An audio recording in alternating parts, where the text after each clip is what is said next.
Hey there, I'm Matthew. Right now I'm showcasing some examples of websites that you can create all by yourself in under 2 hours.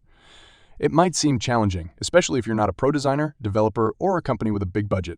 However, today, I'll walk you through how to create a gorgeous professional website similar to the ones you see on my screen. Let's get straight to the point.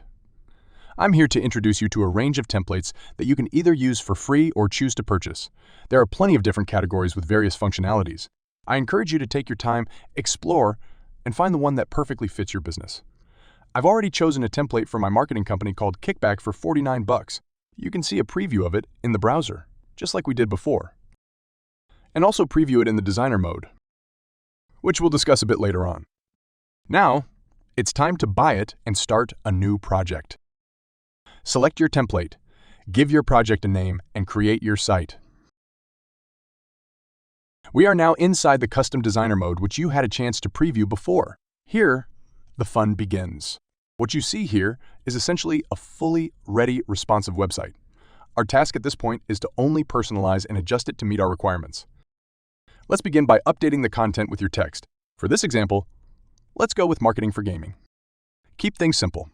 Tweak the logo and other text elements to start forming the structure and feel of your site.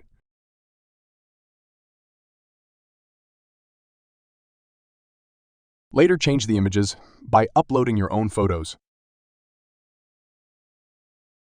You can also easily adjust the colors, fonts, and other details according to your preferences. I will speed up the video here. To learn more about navigating in designer mode, make sure to check out the tutorial linked in the description. After about an hour, I successfully created a brand new, custom website with a services section, portfolio, map, some about us info, questionnaire, blog, and contact form. Now, you're all set to publish it with just a few easy steps. Remember, the first thing you should do is purchase a domain, possibly from a provider like GoDaddy, and then link it to your website. Finally, you'll need to select a hosting plan based on your website's functionalities and proceed with the publication process. Alternatively, you can also publish it for free using their default domain. Just as I'm demonstrating for tutorial purposes right now, I will include this link in the description along with links to templates and apps. That's all for today. I hope you enjoyed the tutorial and found it useful. Best of luck creating your websites, and feel free to share your projects in the comments.